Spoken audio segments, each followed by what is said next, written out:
Salam əziz abituriyentlər, bugün sizinlə 17 may tarixində Güvən Nəşriyyat tərəfindən təşkil olunmuş sınaq 14-ün izahını təqdim edəcəm. Əvvəlcədən qeyd edim ki, bu cür videoların davamlı olaraq qarşınıza çıxması üçün mütləq şəkildə videonu bəyənib və kanala abunə olmağı unutmayaq. Bunu da qeyd edim ki, birinci və ikinci qrupların sualları eyni olduğuna görə sualların izahını hər iki qrup izləyə bilər. Keçək suallarımıza. Demək, əziz abituriyentlər, birinci sualımızda bizə deyir ki, aşağıdakı nöqtələrdən hansı funksiyasının qrafiki üzərində yerləşir? Sadə bir sualdır. Birbaşa mən Y nöqtəsini qeyd edib deyirəm ki, x-in əvəzinə 6 qoysaq, y 6-ya bərabərdir. Demək, 2 vurulsun 6 çıxılsın 6 bərabərdir. Həqiqətən 6 ödədiyinə görə doğru cavabımız Y variantı. Keçək növbəti sualımıza. İkinci sualımızda deyir ki, A ədədi B ədədindən 20% kiçikdir. Demək, gəlin indi belə deyək. A ədədimiz B ədədimizdən 20% kiçikdir. A ədədimiz olacaq onda neçə? 8. 20% kiçikdir. Onda A kvadratı ədədi. Yəni A kvadratı nəyə bərabərdir? 64-ə. B kvadratı ədədi nəyə bərabərdir? 100-ə. Ədədin neçə faizidir? Elə 64% olacaq. Doğru cavabımız C variantı. Keçək üçüncü sualımıza. Tənliklər sistemindən x plus y cəmini tapın deyir. Sadə bir sualdır. Biz bu sualı həll etmək üçün gəlin birinci tənlikdə y-in əvəzinə nə qoyaq? X minus 2 ifadəsini qoyaq, çıxaq 4 yazaq. Buradan alırıq ki, x bərabərdir 3x çıxaq 6 çıxaq 4-ə. Sol tərəfə keçirsək 10 bərabərdir 2x-ə. Buradan x-imiz bərabərdir 5 alınır. X 5 olduqdan sonra y bərabərdir 5 çıxaq 2 bərabərdir 3-ə. Y də demək 3-ə bərabərdir. X plus y cəmini deyirdi bizə. 5 plus 3 cəmi bizə verəcək demək 8. Doğru cavabımız Y variantı. Keçək dördüncü sualımıza. Deyir, n-in neçə qiymətində düzgün n bucaqlının bir daxili bucağı dərəcə ölçü 360-ın böləni olar. Əslində, əziz abituriyentlər, düzgün çoxbucaqlının bir daxili bucağı 180 vurulsun n-2 bölünsün n düsturu ilə tapılır. Biz burada n bərabərdir 3 desək, bucağımız 60 dərəcə olacaq. Alfa bərabərdir 60 dərəcə. N bərabərdir 4 desək, alfa bərabərdir demək 90 dərəcəyə. Bir də n bərabərdir 6 desək, buradan alfa bərabərdir 120 dərəcə olur. Digər halların heç biri 360-ın böləni olmur. Bizdə isə neçə qiymətindədir? Doğru cavabımız n-in 3 qiymətində olacaq. Keçək 5-ci sualımızın izahına. Tənliyin kökləri hasilini tapın. Məlum məsələ ki, hasili sıfıra çevirir. Demək, x kvadratı çıx 9 ayrıca sıfıra bərabərsə, x kvadratı 9 olar. X bərabərdir plus minus 3. Ancaq x bərabərdir mənfi 3 kənar kökdür. Niyə? Şagirdlər, kənar kök. Çünki x-in yerinə mənfi 3 qoyanda loqaritmin altı mənfi olduğuna görə ödəmiz. X bərabərdir olacaq müsbət 3 buradan kökümüz. Digər halı isə loqaritma x minus 1-ə 0 desək. Bunu yazıram mən loqaritma 10 əsasından x minus 1 bərabərdir 0 şəklində. Biz bilirik ki, burada bizim loqaritmimizin ifadəmiz demək x minus 1 ifadəsi mütləq şəkildə 1-ə bərabər olmalıdır ki, loqaritma əsasının fərqi yoxdur. Bərabər loqaritmin altı 1-ə bərabər olduğu halda 0-a bərabərdir. Buradan alırıq ki, x bərabər nədir? 2-dir. 2 kökümüz var. Bizdə kökləri hasilini deyir. 3 vurulsun 2 hasili bizə verəcək 6. Doğru cavabımız B bəndi. Keçirəm növbəti sualımıza. Burada BOS bucağını tapmamız lazımdır. Gəlin burada bir uzantıdan istifadə edək. Belə bir uzantı çəksəm, bura 105 isə uyğun bucaqlar burada 105 deyirəm. 105-in qonşusu bilirik 75-dir. 145-in qonşusuna biz 35 deyə bilərik. Bura isə alfa. Alfa üzərinə gəl 75 üzərinə gəl 35 bərabərdir 180-dən. Alfa bərabərdir 110 çıxsaq 70 dərəcə. Demək, alfanın dərəcə ölçüsü 70 dərəcə. Yəni, doğru cavabımız D bəndi. Keçirik 7-ci sualımıza. Deyir ki, ABCD AC tərəfinə paralel orta xətt. Demək, bir şəkil çəkək. Deyir ki, üçbucaq ABCD AC tərəfinə paralel orta xətt. Demək, AC tərəfinə, burada B təpəsi. Paralel orta xətt 8 cm-dir. Paralel orta xəttimiz 8 santimetrdir. Və AC tərəfinə çəkilən hündürlük də 6 santimetr olarsa, hündürlük də 6 santimetrdir. Demək, B təpəsindən çəkilən hündürlük 6 santimetr. Onda biz orta xəttimiz 8-ə bərabərsə oturacağın nə olduğunu bilirik? 16. Olarsa ABC-nin sahəsini S bərabərdir 2də 1, tərəf 16, ona çəkilən hündürlük isə 6-ya bərabərdir. 2 ilə 16-nı xəsərəsək 8, 6 hasili də 48. Sahəmiz oldu. Doğru cavabımız C bəndi 48. Əziz abituriyentlər, 8-ci sualımızın həllinə keçəndə bunu tangens alfa plus beta düsturuna görə açsaq, demək, tangens 45 plus alfaya görə açsaq, sürətli olacaq tangens 45 plus tangens alfa, aşağıda olacaq 1 çıxaq tangens 45 vurulsun tangens alfa şəklində açdıq. Demək, sürətli olur 1 plus tangens alfa, məxrəcdə olur 1 çıxaq tangens alfa. Tangens alfa demək, sinus alfa bölünsün kosinus alfadır. 1 plus sinus alfa bölünsün kosinus alfa. Məxrəcdə isə 1 çıxaq sinus alfa bölünsün kosinus alfa yazsaq. Demək, ortaq məxrəcə gətirsəm, sürətdə alınacaq kosinus alfada kosinus alfa plus sinus alfa. Məxrəcdə isə kosinus alfada kosinus alfa minus sinus alfa. İndi buradan biz kosinus alfaları ixtisar edə bilərik və alırıq nəyi? Kosinus alfa plus sinus alfa bölünsün kosinus alfa çıx sinus alfa. Bu şəkildə bir ifadə aldıq.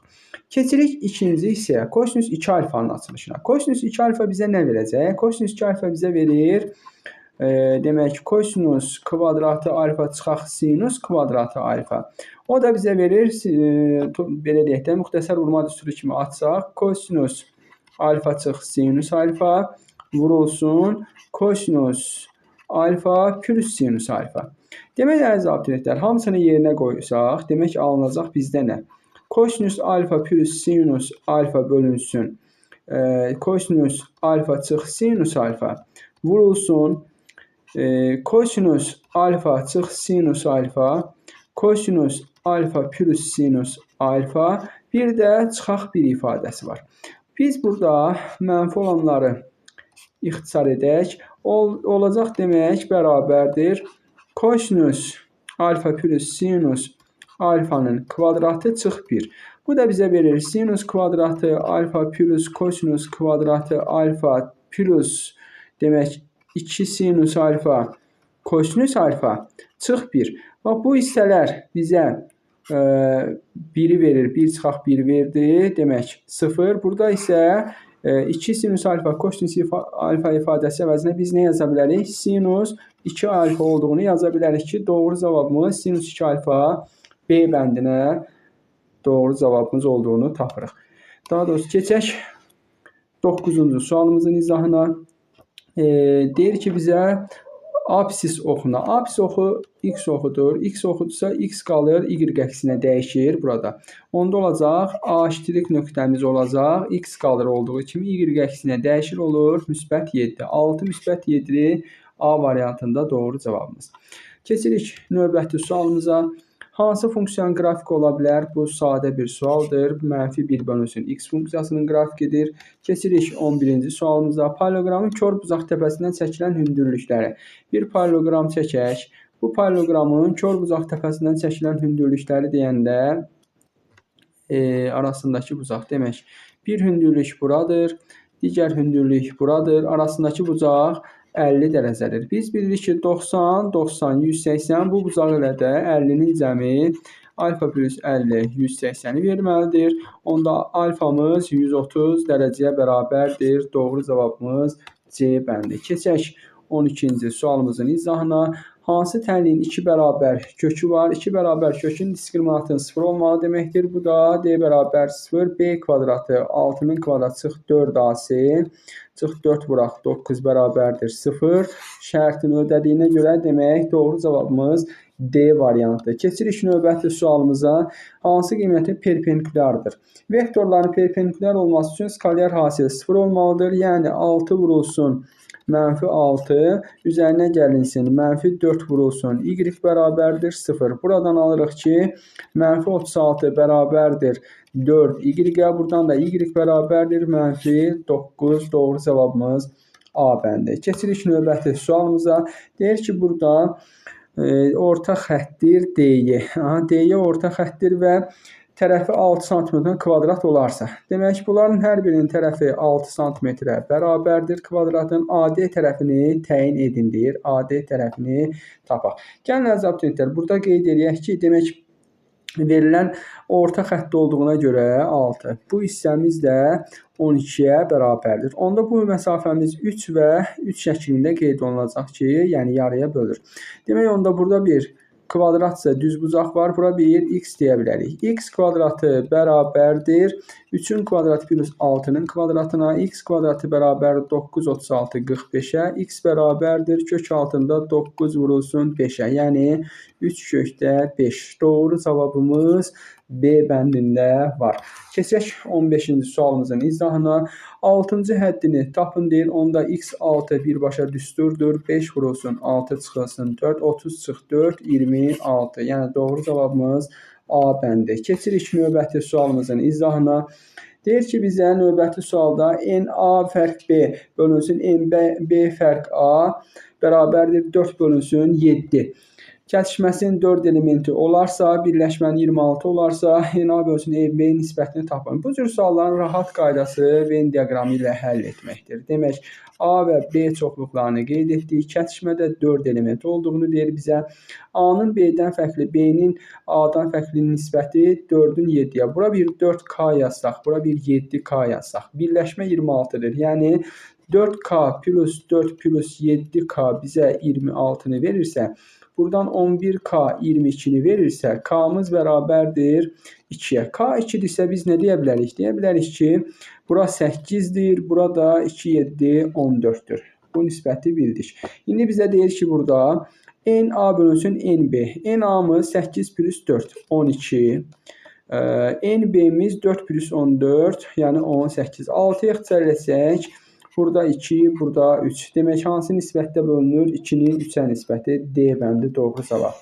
Keçək 17-ci sualımıza. Deyir, loqaritmik funksiyanın qrafiki hansı rüblərdə yerləşir? Biz loqaritmin əsasına baxırıq ki, loqaritma demək burada 2 qeyd olunur. 2 nə demək deyir? 2 böyükdür. Demək, 1 olduğuna görə, demək, loqaritmik funksiyamızın qrafikini yadımıza salsaq, loqaritmik funksiyamızın qrafikində belə yazılıb. Demək ki, loqaritma A əsasından x. Burada qeyd olunur ki, A böyükdür 1 olarsa. Yəni, 2 də 1-dən böyük olduğuna görə qrafikimiz bu şəkildə olacaq. Hansı rüblərdir? 1-ci və 4-cü rübdə yerləşir qrafikimiz. Keçirik 18-ci sualımıza. Deyir ki, bizə bərabərindən x, y hasilini tapın. Gəlin əvvəlcə vurub açaq. X, y minus x plus y minus 1. X bərabərdir x, y çıx x, çıx x, y plus y. İndi burada ixtisar islahlarımızı aparaq. Demək, x, y-lər gedəcək. X, y-lər gedəcək. Burada baxaq görək gedən nəyimiz var. Məsələn, mənfi x-i sol tərəfə keçirsək, bu da gedəcək. Y-lər də gedəcək. Mənfi 1-i sağ tərəfə keçirsək, x, y bərabərdir 1 alırıq. Demək, doğru cavabımız B bəndi. Keçək 19-cu sualımıza. N sayda ədədin ədədi ortası 10-dur. Demək, ədədi orta 10 olması, onlar cəmi 60-dır. 60-ı n-ə böləndə 10 olması deməkdir. Buradan alırıq ki, 10n 60-a bərabərdir. Onda n-imiz nəyə bərabərdir? 6-ya. N-i sayını tapın deyirdi bizdə. 6 olduğunu təyin etdik. Keçək növbəti sualımıza. Deyir ki, sxemdə bərabərsizliyin həllər çoxluğu təsvir edilmiş sxemə əsasən bərabərsizliyin tam həlləri cəmini tapın. Sadə bir sualdır. Demək, mənfi 2 çıx 1, üzərinə gəl, daha doğrusu mənfi 1 qeyd edək. Üzərinə gəl 0, üzərinə gəl 1, üzərinə 2, 3, 4, 5 və 6. Tam həlləri cəmi. Mənfi 2, mənfi 1, müsbət 1, 2. Bunlar gedəcək. Demək, 4, 6, 10, 3, 5 də 8. Olacaq cəmimiz 18. 20-nin cavabı A bəndi. Keçirik növbəti sualımıza. Tangens x bərabərdir mənfi bir tənliyinin ən kiçik müsbət kökünü tapın deyir. Əziz abituriyentlər, bu rahat bir sualdır əslində. Demək ki, tangens x bərabərsə 1-ə biz buradan yaza bilərik. X bərabərdir mənfi pi bölünsün 4 üstəgəl pi k şəklində yaza bilərik. Buradan isə x bərabərdir mənfi 45 dərəcə üstəgələk 180 k yazsaq, ən kiçik müsbət kök deyəndə artıq biz k-nın yerinə 1 qoya bilərik. K bərabərdir 1 olarsa, x bərabərdir mənfi 45 üstəgəl 180, o da bərabərdir 135 dərəcə. Doğru cavabımız olacaq 21-də B bəndi. Keçək 22-ci suala. Deyir ki, radiusu 12 sm olan çevrənin iki paralel və bərabər vətərlərinin uzunluqları cəmi diametrə bərabərdir. Əziz abituriyentlər, demək bu cür suallarda şəkli çəksəz daha rahat şəkildə həll edə bilərsiniz. Demək, iki paralel vətər. İki paralel vətər deyirsə, gəlin paralel vətərlərimizi çəkək bu şəkildə. Bərabər vətərlərin uzunluqları cəmi diametrə bərabərdir. Onda bu o deməkdir ki, bu da radiusa bərabərdir, bu da radiusa bərabər ki, uzunluqları cəmi diametrə bərabər şəklini verir. Və bizə deyir ki, bu vətərlər arasındakı məsafəni tapın. Gəlin indi vətərlər arasındakı məsafəyə baxın, bu şəkildə qeyd edə bilərik. Onda biz belə deyə bilərik ki, buranı birləşdirsək, bu özü də bir radiusa bərabərdir. Düzdürmü? Vətər perpendikulyar olur, yəni mərkəzdən vətərə çəkilən xətt perpendikulyar onu yarıya böldüyünə görə bura r bölünsün 2 deyə bilərik. O nə zaman baş verir? 30 dərəcəli bucaq qarşısındakı katet hipotenuzun yarısına bərabərdir. Onda bu bucağımız, qırmızı rəngdə işarəliyim, bu bucağımız 60 dərəcəyə bərabərdir. 60 dərəcəlik bucaq qarşısındakı katet kiçik katetin kökdə 3 mislidir. Yəni, r bölünsün 2-nin kökdə 3 mislidir. Yəni, bu hissə. Digər hissəmizə də eyni şəkildə deyə bilərikmi? Demək ki, r kökdə 3 bölünsün 2. Bundan 2 ədəd olduğuna görə aradakı məsafə bizə verəcək kökdə 3 r. Radiusumuzu neçə verib? 12 verib. Onda kökdə 3 vurulsun 12. Yəni, 12 kökdə 3. Demək, arasındakı məsafə 12 kökdə 3 B bəndi doğru cavabdır. Keçirəm növbəti sualımızın izahına. Oxşarlıq əmsalı 2 olan iki çox bucağın kiçiyin perimetri olarsa, deyib böyüyün. Kiçiyin perimetri 12-dirsə, elə 12-ni 2-yə vururam, olur neçə? 24. Böyüyün perimetrini tapın dedi. Tapdıq ki, doğru cavabımız 24-dür.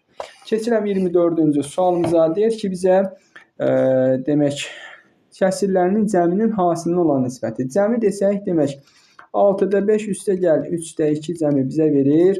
6-da 5 üstəgələk 4, yəni 6-da 9. Hasili isə 6-da 5 vurulsun, demək 3-də 2. Biz burada 2 ilə 6-nı ixtisar eləsək, burada 3 olacaq, 9-da 5.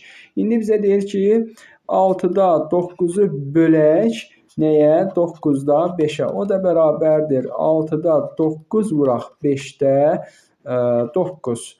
3-ə ixtisar etsək, bura bir 3, burada bir 2. 2-ni 5-ə vursaq 10, sürətli 3-ü 9-a 27. O da verir 2 tam 10-da 7. Doğru cavabımız olur. Demək, burada 2 tam 10-da 7. Bunu bir qeyd edək. 2.7 doğru cavabımızdır. Keçirik 25-ci suala. Aralığında neçə tam ədəd var? Sadə bir sualdır, əziz abituriyentlər. Demək, kökdə 2 çıxaq 5 bərabərdir. Təqribən 1,41 çıxaq 5 verir. O da bizə verir mənfi 3,59. Bunlar təqribi qiymətlərdir. Demək, kökdə 5 üstəgəl 2 də bizə verəcək. Demək, 2 tam yüzdə təqribən 2,23 üzərinə gəl 2. Yəni, təqribən 5 tam %23. Bu şəkildə qeyd edə bilərik. İndi, daha doğrusu, 4,23. Üzr istəyirəm. Burada 4,23-dür. Demək, mənfi 3,59 ilə lazımdır bizə 4,23 arasındakı tam ədədlərin sayı. Demək, mənfi 3, mənfi 2, mənfi 1, 0, 1, 2, 3, 4. Neçə ədəd var? 8 ədəd var ki, doğru cavabımız, elə bunu da fərqli rəngdə göstərək. Burada doğru cavabımız 8-ə bərabərdir. 26-cı sualda deyir ki, bərabərsizliyin ən kiçik tam həllini tapın. Əziz abituriyentlər, bu cür suallarda diqqətli olun. Demək, yazırıq 2 üstü 2x minus 9 böyükdür. Bu isə 4də 1 üstü 4də 1 yazsaq 2 üstü mənfi 2 yaza bilərik də bu şəkildə. 4də 1-i də 2 üstü mənfi 2 yazıram. Yəni 2x çıx 9 böyükdür -2-dən. Sağ tərəfə keçirsəm 2x böyükdür 7-dən, x böyükdür 3,5-dən. Mənə deyir ki, ən kiçik tam 50. 3,5-dən böyük ən kiçik ədədimiz 4-dür. Demək, doğru cavabımızı yenə fərqli rənglə göstərək 4-ə bərabərdir. Burada isə bizə deyir, uyğunluq sualıdır. A ədədi B ədədinin bölənidir. Bu cür suallarda rahat yadınızda qalsın deyə A ədədi B ədədinin bölənirsə, gəlin A-ya 10, B-yə də 20 deyək. A ədədi B-nin bölənidir. Sonra A ədədi B ədədinin bölünənidir. Bu dəfə A-ya 20 deyək, B-yə 10 deyək. A ədədi qarşılıqlı sadədir. A 1-dir, B də 10-dur. Bax, məsələn, bu şəkildə baxaq. Baxın, qarşılıqlı ədədlər qoyandan sonra hesablama rahat olacaq. Əkob AB. Birincidə deyir ki, əkob AB, A vurulsun B-yə bərabər. Yəni, bu necə baş verir? Qarşılıqlı sadə ədədlər olanda, yəni 3-ə A bəndi. Əbob AB A-ya bərabərdir. Əbob AB-si A-ya bərabərdir. Demək, A kiçik olanda. Demək, 1-ə B bəndi uyğun gəlir. Sonra əkob AB B-yə bərabərdir. Əkob böyük olur. Burada böyük olan B-yə bərabərdir. Demək, C bəndi bura uyğun gəlir. Sonra D bəndi. Əbob AB bərabərdir. Əbob AB bərabərdir B-yə. Bu olacaq D bəndi 2-yə uyğun gələcək. Əbobu kiçiyidir. Görürsünüz? D bəndi bura uyğun gəlir. Əkob AB A-ya bərabərdir. Yəni, böyüyü də A olduğuna görə, bəli, Y bəndi də, demək, Y bəndi də 2-yə uyğundur. Bu da oldu bizim 27 sualımızın izahı. Əziz abituriyentlər, situasiya sualları 9, 10, 11-ci siniflər üçün eyni olduğuna görə onları ayrı şəkildə paylaşmışam ki, çox vaxt aparmasın. Kanala daxil olub situasiyalarında izahına baxa bilərsiniz. Sağ olun.